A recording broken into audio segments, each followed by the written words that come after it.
Hey there. Subscribe to my channel. And also press this bell icon. So you never miss any new updates, cause whenever we upload new video you will get a notification on your phone. Bharat एक ऐसा देश है जहां गुरुओं को माता पिता का दर्जा दिया जाता है। यह हमारे देश की बहुत प्राचीन परंपरा है और ये आज भी हमारे अंदर बनी हुई है। इस परंपरा के साथ हर साल 5 सितंबर को शिक्षक दिवस के रूप में मनाया जाता है। आपको बता दें कि भारत के दूसरे राष्ट्रपति डॉक्टर सर्वपल्ली राधाकृष्णन के जन्मदिन के अवसर पर शिक्षक दिवस मनाया जाता है। उनका जन्म 5 सितंबर 1888 को तमिलनाडु में हुआ था।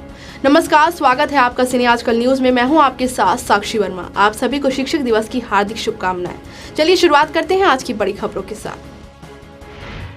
अमेरिका के विदेश मंत्री माइक पोम्पियो ने कहा कि भारत का रूस से मिसाइल रक्षा प्रणाली और ईरान में तेल खरीदना 2+2 वार्ता का हिस्सा होगा, लेकिन बातचीत का मुख्य रूप से इस पर केंद्रित नहीं होगी। आपको बता दें कि पोम्पियो और रक्षा मंत्री जेम्स मैटिस भारत की विदेश मंत्री सुषमा स्वराज और रक्षा मंत्री निर्मला सीतारमण के साथ कल होने वाली बैठक में हिस्सा लेने के लिए दिल्ली आ गए हैं। दोनों देशों के बीच ये पहली 2+2 वार्ता है।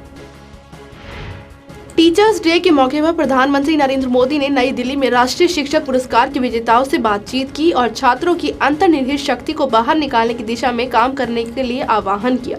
एक आधिकारिक बयान में कहा गया है कि टीचर्स डे की पूर्व संध्या पर प्रधानमंत्री नरेंद्र मोदी ने देश में शिक्षा की गुणवत्ता सुधारने के प्रयासों के लिए पुरस्कार पाने वाले शिक्षकों को बधाई दी। पीएम ने कहा कि शिक्षा की दिशा में समर्पण और उसे अपने जीवन का मंत्र बनाने के लिए शिक्षकों की सराहना की और कहा कि एक अध्यापक अपने जीवन में पूरे जीवन अध्यापक ही रहता है।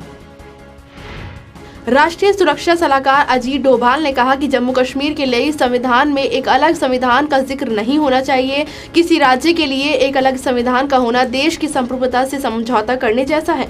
अजीत डोभाल की ये टिप्पणी ऐसे समय में आई है जब सुप्रीम कोर्ट संविधान के विवादित अनुच्छेद 35A की संवैधानिक वैधता को चुनौती देने वाली याचिकाओं पर सुनवाई कर रहा है। अनुच्छेद 35A के तहत जम्मू कश्मीर के स्थायी निवासियों को खास तरह के अधिकार और कुछ विशेषाधिकार दिए गए हैं, जिसको लेकर वहां अस्थायी तौर पर रह रहे लोगों में असंतोष है।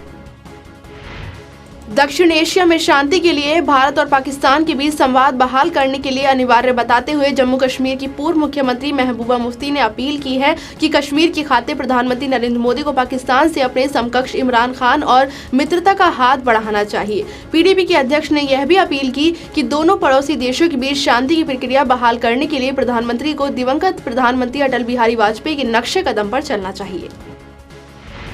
भीमा कोरेगांव हिंसा मामले में कुछ दिनों पहले की गई वामपंथी विचारकों की गिरफ्तारी पर महाराष्ट्र सरकार ने सुप्रीम कोर्ट में हलफनामा दाखिल किया है। पुलिस ने सभी 5 कार्यकर्ताओं की गिरफ्तारी को सही ठहराया है। हलफनामे में महाराष्ट्र सरकार ने कहा कि सभी 5 कार्यकर्ता समाज में अराजकता पैदा करने की योजना बना रहे थे। वे हिंसा को उजागर करने के लिए भयानक डिजाइन का हिस्सा है। सुप्रीम कोर्ट में कल इस मामले में सुनवाई होगी। कांग्रेस अध्यक्ष राहुल गांधी की कैलाश मानसरोवर यात्रा को लेकर जारी विवाद के बीच राहुल गांधी ने एक ट्वीट किया है। कांग्रेस अध्यक्ष राहुल गांधी ने कहा कि इस धार्मिक यात्रा पर वही व्यक्ति जाता है जिसको बुलावा आता है। राहुल ने ट्वीट कर कहा कि जब बुलावा आता है तब कोई व्यक्ति कैलाश जाता है। मैं इस बात से बहुत खुश हूँ कि मुझे यह अवसर मिला और इस सुंदर यात्रा में जो भी कुछ मुझे देखने को मिलेगा मैं उसे आप लोगों के साथ साझा कर सकूंगा। आज गुजरात के पूर्व आईपीएस अधिकारी संजीव भट्ट को पुलिस ने गिरफ्तार कर लिया। आपको बता दें कि 1998 पालनपुर ड्रग प्लांटिंग केस में हाईकोर्ट के आदेश के बाद ये कार्रवाई हुई है। एक वकील को झूठे मामले में फंसाने को लेकर भट्ट समेत 7 लोगों से पुलिस ने पूछताछ की, जिसमें 3 पूर्व आईपीएस अधिकारी भी शामिल हैं। आपको बता दें कि संजीव भट्ट जब बनासकांठा के डीसीपी थे उस वक्त एक वकील को नारकोटिक्स के झूठे मामले में फंसाने का उन पर आरोप है।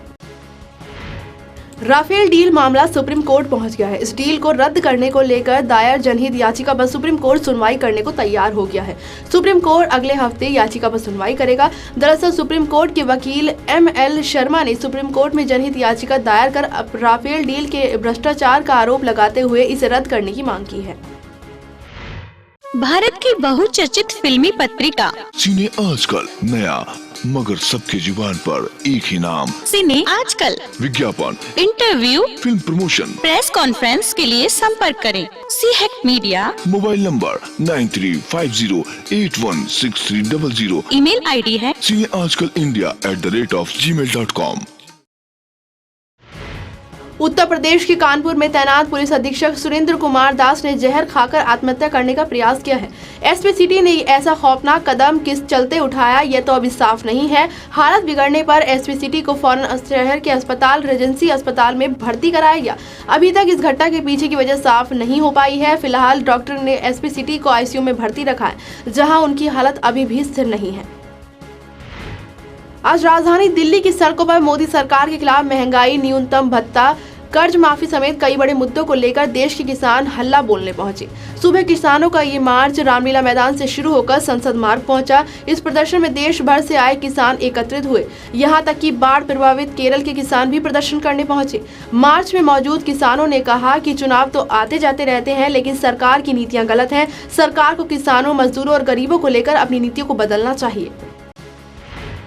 प्रधानमंत्री इमरान खान को 1 महीने के अंदर तगड़ा झटका लगा है। उनकी सरकार के संसदीय कार्य सलाहकार बाबर अवान ने अपने ऊपर भ्रष्टाचार का मामला दर्ज होने के बाद अपने पद से इस्तीफा दे दिया। इमरान खान की सरकार के लिए ये पहला झटका है। अपना पद छोड़ते हुए अवान ने ट्वीट किया, संसदीय कार्य मंत्रालय ने अपना इस्तीफा सौंपने के लिए प्रधानमंत्री आवास गया था। कानून का शासन मुझसे शुरू होता है, आपको धन्यवाद दिया। तमिलनाडु की बहुचर्चित गुटखा स्कैम से जुड़े मामले में सीबीआई ने ताबड़तोड़ छापेमारी की। सीबीआई ने चेन्नई में तमिलनाडु के स्वास्थ्य मंत्री सी विजयभास्कर, डीजीपी राजेंद्रन और अन्य बड़े अधिकारियों के घर छापे मारे। सिर्फ चेन्नई ही नहीं बल्कि बेंगलुरु और मुंबई में भी इस घोटाले को लेकर छापेमारी की गई। बताया जा रहा है कि सीबीआई ने सुबह 7 बजे से ही छापे मारने शुरू कर दिए थे। शहर में करीब 30 स्थानों पर एक साथ सीबीआई की टीम ने छापा मारा। नेता और पुलिस अफसरों ने इस घोटाले में करीब 30 करोड़ रुपए की रिश्वत खाई है। देश भर में आज टीचर्स डे मनाया गया। हमें शिक्षा देने वाले, जीवन का मार्गदर्शन करने वाले शिक्षकों के प्रति गूगल ने खास तरीके से सम्मान प्रकट किया है। इस मौके पर गूगल ने एनिमेटेड डूडल बनाकर टीचर्स को सम्मान दिया है। गूगल द्वारा तैयार किए गए इस डूडल में गूगल ने पहले लेटर जी को ग्लोब का शेप दिया है। ये ग्लोब घूमते हुए रुक जाता है और फिर चश्मा पहने टीचर जैसा नजर आता है। इसके बाद उसमें से कई अलग अलग रंग के बुलबुले निकलते नजर आते हैं, जो कि गणित, विज्ञान से लेकर संगीत और खेल तक का संकेत दे रहे हैं। जापान में पिछले साल का सबसे शक्तिशाली तूफान आया। जापान में तेज हवा और भारी बारिश के कारण अभी तक 8 लोगों की मौत हो गई है, जबकि कई अन्य लोग घायल हुए हैं। तेज हवाओं ने मकानों की छतों को उड़ा दिया, पुलों पर खड़े ट्रक पलट गए और ओसाका खाड़ी में खड़े टैंकर जहाज को भी अपने साथ उड़ा ले आई। टैंकर के एक पुल से टकराने और पुल को पहुंची क्षति के कारण कंसाई अंतर्राष्ट्रीय हवाई अड्डे मुख्य द्वीप से कट गया। इस कारण करीब 3000 लोग फंस गए हैं और 800 उड़ानों को रद्द करना पड़ा। अमर कौशिक के निर्देशन में बनी हॉरर कॉमेडी फिल्म स्त्री दर्शकों को खूब पसंद आ रही है। फिल्म वीकेंड के बाद भी शानदार कमाई कर रही है। इस फिल्म में धर्मेंद्र, सनी और बॉबी देओल की यमला पगला दीवाना को भी काफी पीछे छोड़ दिया है। बॉक्स ऑफिस की ताजा रिपोर्ट के मुताबिक फिल्म ने पहले वीकेंड के में ही अपनी कमाई की लागत को वसूल कर लिया है। दिन भर की बड़ी खबरों में फिलहाल मेरे साथ सिर्फ इतना ही। देखते रहिए सिने आजकल न्यूज। लोकतंत्र का चौथा स्तंभ है मीडिया। पूरे देश की खबर, देश ही नहीं विदेशों की खबर, हर खबर पर होगी पैनी नजर। खबरें ही नहीं, साथ में होगा भरपूर मनोरंजन। जी हां, तो देखते रहिए सीएम इंडिया टीवी। खबरों की हकीकत, मनोरंजन।